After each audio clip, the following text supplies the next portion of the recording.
Alright, so let's talk a little bit about Toriko, and this would be chapter 330, 330. Um, this chapter was pretty good, I would say.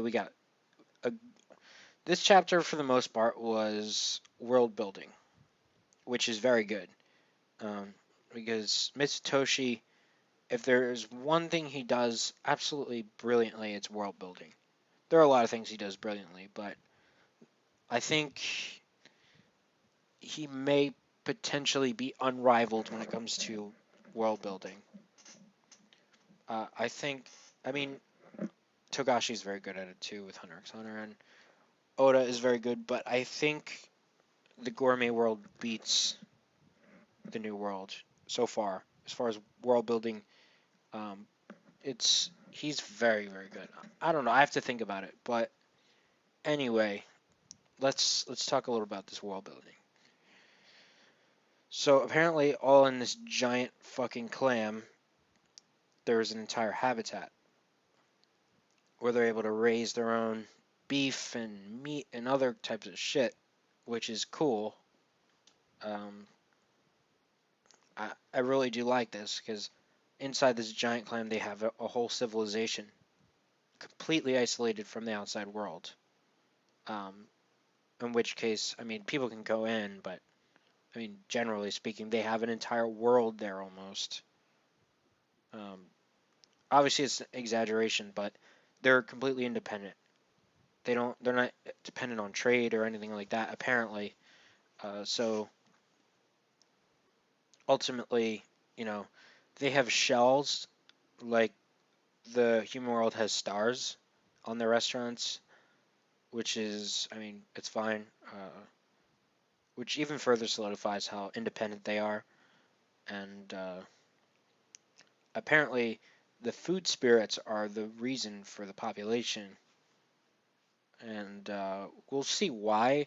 But apparently, at night when the luminescence, you know, fades, they come out and possess people. So, I mean, that's interesting, and we'll see what happens there. I mean, it looks like Komatsu might be possessed eventually. Um, and those monkey guys were just the five top chefs, which are going to go up against the five top chefs in Komatsu's group.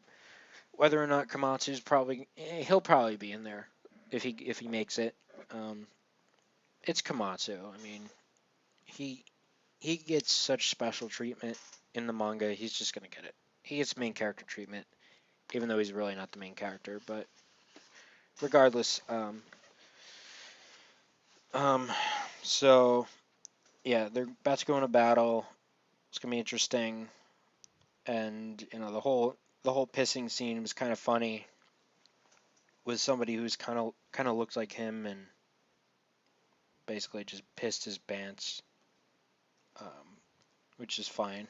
It's funny, I guess. It's not. It's like it's funny because somebody pissing their pants in any other manga would seem like out there, but in Toriko it's pretty normal. Like compared to the shit we faced in the last arc. Oh please. um. So yeah. I mean Komatsu is 29 years old. I didn't know how old he was. I don't know if it was ever confirmed his age, but 29 years old. Why the fuck does he look like? Is he Andy Milonakis in disguise? Um, I don't know. And yet in the anime they gave him like the voice of like a 11-year-old kid. Toriko-san. Um, yeah, my voice is cracked because I may have overused it. I don't know. But yeah, Toriko-san. At least in at least in the English dub, which actually was one of Funimation's lesser dubs, but in the English dub they at least gave him a decent voice. Like he actually sounds like a guy instead of an old woman, um, or an 11-year-old dude from Japan. But regardless, I mean that's honestly about it. There's not much else to talk about here, because I mean there was a lot, but it was mostly just world building. Which, if you read the chapter, you know what the world building is, and it was all good. So, um, Yeah, apparently Warden Love, I mean, has a mask on, and maybe he's being possessed. I don't know. Or maybe it's not Warden Love. I don't know. But yeah, this chapter was pretty good, and can't wait to see the match and whatever happens to Komatsu. So thank you guys for listening, and we'll see you guys next time.